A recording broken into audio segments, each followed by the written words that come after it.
निकाला मुझे, क्यों निकाला? That the situation in the country is perfectly calm, stable and under control.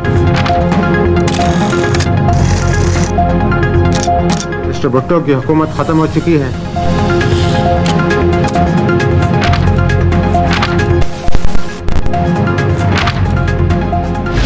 Pakistan की तारीख में आज तक जितनी भी हुकूमतें आईं, कोई हुकूमत भी अपने 5 साल पूरे नहीं कर सकी। पाकिस्तान में जब भी कोई हुकूमत गिरी या गिराई गई, उसने हमेशा से इसका मलबा इस्टेब्लिशमेंट के सर पे डाला। दूसरी तरफ इस्टेब्लिशमेंट हमेशा से ये दावा करती आई है कि उनका किसी किस्म की हुकूमत या सियासत से कोई ताल्लुक़ नहीं। क्या वाकई इस्टेब्लिशमेंट का किसी किस्म की हुकूमत या सियासत से कोई ताल्लुक़ नहीं और फ़ौज अपनी सरहदों तक महदूद है? यह इस्टेब्लिशमेंट पाकिस्तान के अदारों और हुकूमतों को कंट्रोल करती है। ये सारी बातें जानने के लिए हमें पाकिस्तान की तारीख में थोड़ा पीछे जाना पड़ेगा।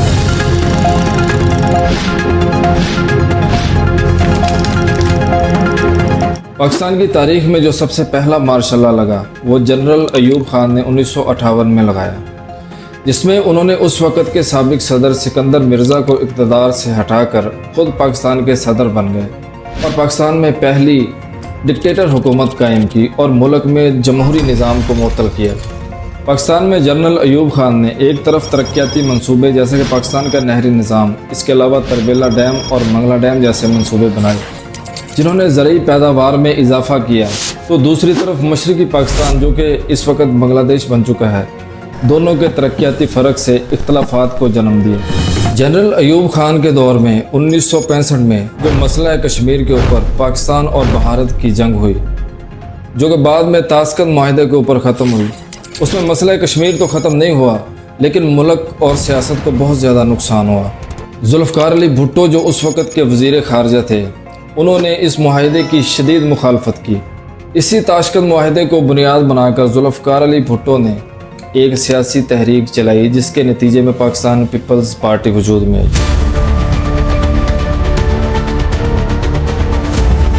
सियासी दबाव, अवामी एहतजाज और मशरक़ी और मगरबी पाकिस्तान के दरमियान बढ़ते हुए इख्तलाफात के बाइस 1969 में जनरल अयूब खान ने इक़्तिदार छोड़ दिया। जनरल अयूब खान के बाद जनरल आगा याह्या खान ने पाकिस्तान का इक़्तिदार संभाला। जनरल याह्या खान सदर के साथ साथ पाकिस्तान के कमांडर ऑफ चीफ भी थे। Well, if a head of a state is out of touch with any part of his country, I don't think he has any damn right to remain the head of state. I'm a soldier basically, and you know I'm not a politician. I don't. General Yahya Khan का दौर बहुत छोटा लेकिन पाकिस्तान की तारीख का इंतहाई नाजुक दौर रहा, लेकिन जनरल याह्या खान ने भी वही किया जो उन्होंने अपने बड़ों से सीखा। इक़्तिदार में आने के बाद 26 मार्च 1969 को पाकिस्तान की तारीख का दूसरा मार्शल लॉ नाफिज किया और आइन को मुअत्तल किया। To carry out my prime duty of protecting this country from utter destruction, I have imposed martial law throughout Pakistan. इन्होंने मुल्क में आम इंतखाबात करवाने का वादा किया जो कि 1970 में मुनक्किद हुए। इन इंतखाबात में अवामी लीग पार्टी के सरबराह शेख मुजीबुर रहमान ने मशरक़ी पाकिस्तान में भारी अक्सरियत से कामयाबी हासिल की। दूसरी तरफ मगरबी पाकिस्तान में जुल्फ़िकार अली भुट्टो की पीपल्स पार्टी एक बड़ी जमात बनकर उभरी, लेकिन अवामी लीग के सरबराह शेख मुजीबुर रहमान ने जब मशरक़ी पाकिस्तान के हकूक़ और इख्तियारात का मुतालबा किया तो याह्या खान और मगरबी पाकिस्तान की क़यादत ने अवामी लीग को इनके हकूक़ देने से इनकार कर दिया और मशरक़ी पाकिस्तान में इक़्तिदार की मुंतकली को रोक दिया। इस दौरान अवामी लीग ने अपने हकूक़ के लिए एक तहरीक चलाई। This is most unfortunate. We cannot tolerate anymore all this system. And you know the people are behind me. Everything is collapsed.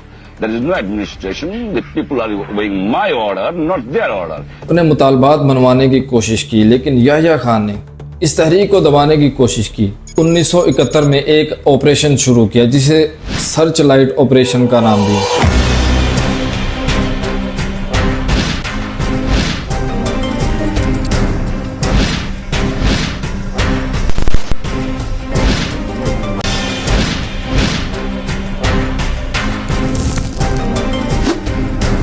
इस ऑपरेशन के नतीजे में 1971 में मशरक़ी पाकिस्तान की आज़ादी की जंग शुरू हुई اور اس جنگ کا مرکزی کردار جنرل یحییٰ خان رہے۔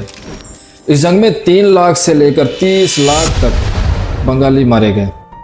اس آپریشن کی مخالفت میں ہندوستانی فوج نے براہ راست مخالفت کی اور جنگ کے اندر مداخلت بھی کی۔ ہندوستانی فوجی کی براہ راست مداخلت کی وجہ سے پاکستانی فوج کو ہتھیار ڈالنے پڑے۔ Now as the Pakistani armed forces have surrendered in Bangladesh and Bangladesh is free, it is pointless in our view to continue the present conflict. اور 16 دسمبر 1971 کو مشرقی پاکستان بنگلہ دیش بن گیا۔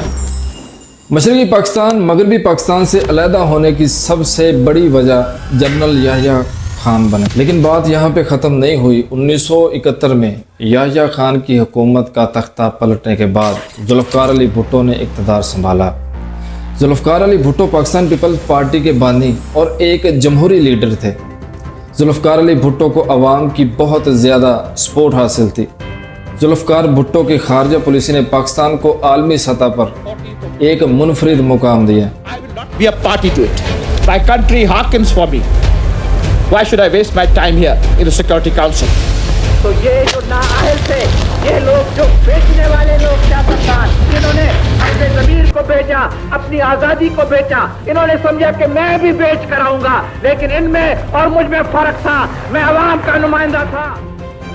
سب کچھ بالکل ٹھیک چل رہا تھا، ملک میں سرمایہ کاری بڑھ رہی تھی، جمہوریت اپنے عروج پر تھی۔ اسی دوران آمد ہوئی جنرل ضیاء الحق کی، جنہیں بھٹو نے 1976 میں آرمی چیف کے عہدے پر تعینات کیا، کیونکہ ذوالفقار علی بھٹو جنرل ضیاء الحق کو ایک وفادار اور غیر سیاسی شخصیت سمجھتے تھے۔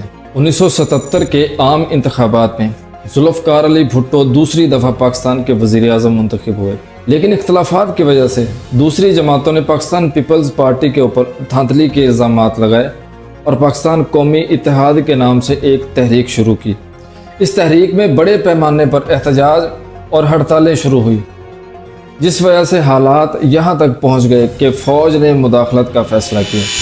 کے اندر حالات خراب تھے، افراتفری کا عالم تھا، بھٹو صاحب کے خلاف موومنٹ چل رہی تھی اور ضیاء الحق صاحب نے سمجھا کہ وہ اس وقت موقع سے فائدہ اٹھا کے ٹیک اوور کر سکتے ہیں، اور جنرل ضیاء الحق نے 5 جولائی 1977 کو ذوالفقار علی بھٹو کی حکومت کا خاتمہ کیا اور ملک میں مارشل لاء نافذ کر دیا۔ مسٹر بھٹو کی حکومت ختم ہو چکی ہے، سارے ملک میں مارشل لاء نافذ کر دیا گیا ہے، قومی اور صوبائی اسمبلیاں توڑ دی گئی ہیں۔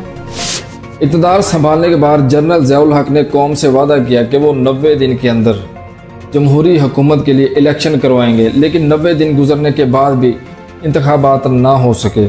حکومت گرنے کے بعد ذوالفقار علی بھٹو کے اوپر ایک سیاسی مخالف کے قتل کا مقدمہ چلایا گیا اور انہیں گرفتار کر لیا گیا، جس کے نتیجے میں بھٹو پر لاہور ہائی کورٹ میں مقدمہ چلایا گیا اور مجرم قرار دے کر سزائے موت سنا دی گئی۔ میں نے پاکستان کے غریبوں کے حقوق کے لیے اپنی جان کو بان کرنے کے لیے تیار ہوں، یہ میرا ارادہ ہے۔ اگر مجھے موت کا بھی مقابلہ کرنے پڑے میں موت کا مقابلہ کروں گا۔ 4 اپریل 1979 کو ذوالفقار علی بھٹو کو پھانسی دے دی گئی، جسے دنیا بھر میں ایک جمہوری قتل قرار دیا گیا۔ 90 دن کے وعدے کے بعد انتخابات اتنے زیادہ تاخیر کا شکار ہوئے کہ 8 سال تک ملک میں مارشل لاء نافذ رہا، جو کہ پاکستان کی تاریخ کا اب تک کا سب سے بڑا مارشل لاء ہے۔ 8 سال کے بعد 1985 میں جنرل ضیاء الحق نے غیر جماعتی بنیادوں پر عام انتخابات کروائے، جس میں محمد خان جنیجو وزیر اعظم منتخب ہوئے، لیکن ضیاء الحق نے اپنی طاقت برقرار رکھنے کے لیے پاکستان کی 8ویں آئینی ترمیم پیش کی، جس میں صدر کو قومی اسمبلی تحلیل کرنے کا اختیار دیا گیا۔ 1988 تک ضیاء الحق کا اقتدار قائم رہا، لیکن 17 اگست 1988 کو جنرل ضیاء الحق کا طیارہ بہاولپور کے قریب ایک حادثے کا شکار ہوا، جس میں وہ ہلاک ہو گئے۔ جنرل ضیاء الحق کے بعد 1990 کی دہائی میں بے نظیر بھٹو اور اس کے بعد نواز شریف کی حکومتیں قائم ہوئی، لیکن دونوں کو اسٹیبلشمنٹ کا سامنا رہا۔ نواز شریف نے اپنے دور حکومت میں فوج کے اندرونی معاملات میں مداخلت شروع کی اور اسٹیبلشمنٹ کے اندر اپنے کنٹرول بنانے کے لیے کئی اہم عہدوں پر अपने पसंदीदा लोगों को तैनात किया। इन्हें पसंदीदा लोगों में एक परवेज़ मुशर्रफ भी थे, जो कि 7 अक्टूबर 1998 को पाकिस्तान के आर्मी चीफ मुंतखब हो गए। लेकिन वक्त गुजरने के साथ साथ नवाज शरीफ और मुशर्रफ के दरमियान ताल्लुकात ख़राब होना शुरू हुए, और इन ताल्लुकात के ख़राब होने की असल वजह नवाज शरीफ की फ़ौजी मामलात में बराह रास्त मुदाखलत की कोशिश थी। जब नवाज शरीफ को ख़तरा अपने लिए बढ़ता हुआ नज़र आया तो उन्होंने मौके की मुनासबत से 12 अक्टूबर 1999 को, जब जनरल परवेज़ मुशर्रफ एक दौरे के लिए श्रीलंका रवाना हुए, तो उन्हें ओहदे से बरतरफ कर दिया और नए आर्मी चीफ के लिए जनरल ज़ियाउद्दीन को नामज़द कर दिया, जिस वजह से फ़ौजी क़यादत की तरफ से फौरी तौर पर रद्द-ए-अमल आया। फ़ौज ने इस फैसले को कबूल ना करते हुए फौरी तौर पर इक़्तिदार संभाला और मार्शल लॉ लगाकर 12 अक्टूबर 1999 को नवाज शरीफ की हुकूमत का खात्मा कर दिया और जनरल परवेज़ मुशर्रफ खुद इक़्तिदार में आ गए। 12 अक्टूबर 1999 12 अक्टूबर 1999 12 अक्टूबर 99 I only wish to assure you that the situation in the country is perfectly calm, stable and under control. मियां नवाज शरीफ बार बार बाद में भी कह चुके कि उनको मालूम नहीं था कि ये ऑपरेशन जो है वो किया जाना है। जनरल परवेज़ मुशर्रफ के इक़्तिदार में आने के बाद जमहूरी निज़ाम बहुत ज़्यादा महदूद हो गया और वो भी जनरल परवेज़ मुशर्रफ के कंट्रोल में रहा। जनरल परवेज़ मुशर्रफ ने इक़्तिदार को तवील बनाने और पार्लियामेंट में अपनी ताकत को मजबूत बनाने के लिए एक सियासी पार्टी पाकिस्तान मुस्लिम लीग काफ को तश्कील किया और इसकी भरपूर हिमायत भी की। जनरल परवेज़ मुशर्रफ की हुकूमत 2008 तक कायम रही, जिसमें उन्होंने बहुत से गैर जमहूरी इक़दाम किए, जैसा कि अमेरिका अफ़गानिस्तान जंग में अमेरिका के साथ इत्तेहाद करके फ्रंट लाइन स्टेट का किरदार अदा किया, जिसकी वजह से मुल्क में दहशतगर्दी में इजाफ़ा हुआ। जमहूरी इदारों और अदलिया के ख़िलाफ़ बहुत सारे इक़दाम किए, इक़्तिदार को कायम रखने के लिए मुल्क में एमरजेंसी तक नाफिज की और पूरी तरह से आइन को मुअत्तल कर दिया। जनरल मुशर्रफ ने चीफ जस्टिस इफ्तिखार चौधरी को बरतरफ किया, जिसके बाद वकला तहरीक शुरू हुई।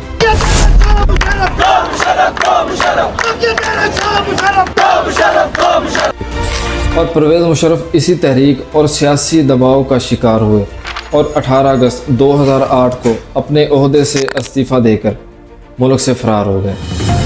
जनरल परवेज़ मुशर्रफ के बाद जमहूरियत तो कायम हुई, लेकिन इसके बाद आने वाली नवाज शरीफ और इमरान खान की हुकूमत में कई मौक़ों पर इस्टेब्लिशमेंट की मुदाखलत नजर आई। लहूलुहान कर दिया पाकिस्तान को। नवाज शरीफ, आप पाकिस्तान तुम ठीक करो, खराब करें ये फौज के जनरल और ठीक करें नवाज शरीफ। समझता हूँ कि फौज को प्लॉट नहीं बांटने चाहिए, जनरलों को प्रॉपर्टी डीलर नहीं होना चाहिए। इन्होंने सियाचियन हारा, आपने पूछा उनसे, इन्होंने कारगिल हारा, आपने वो कौन लोग थे जिन्होंने 4 दफा मुल्क में मार्शल लॉ लगाया? इलेक्शन से पहले जोड़ तोड़ और हॉर्स ट्रेडिंग का कौन जिम्मेदार है? जावेद बाजवा साहब, आपने हमारी अच्छी भली चलती हुकूमत को रुखसत करवाया। इस्टेब्लिशमेंट और सियासत के दरमियान ताल्लुकात कभी कुशीदा और कभी बेहतर होते रहते हैं, लेकिन पाकिस्तान की सियासत में इस्टेब्लिशमेंट का किरदार हमेशा से अहम रहा है, जिसका असर व रसूख अभी तक मौजूद है। 1999 के मिलिट्री कू से पहले भी मैं यही बातें सुना करता था और अब 2020 है और अभी भी मैं ये बातें सुनता हूँ। तो जो लोग कहते हैं ना कि नहीं दुनिया बदल गई है और पाकिस्तान में मार्शल लॉ नहीं लग सकता, तो मैं मजबूरी के आलम में उनको ये कहता हूँ, यार आप सही कहते हैं दुनिया बदल गई है, लेकिन पाकिस्तान नहीं बदला।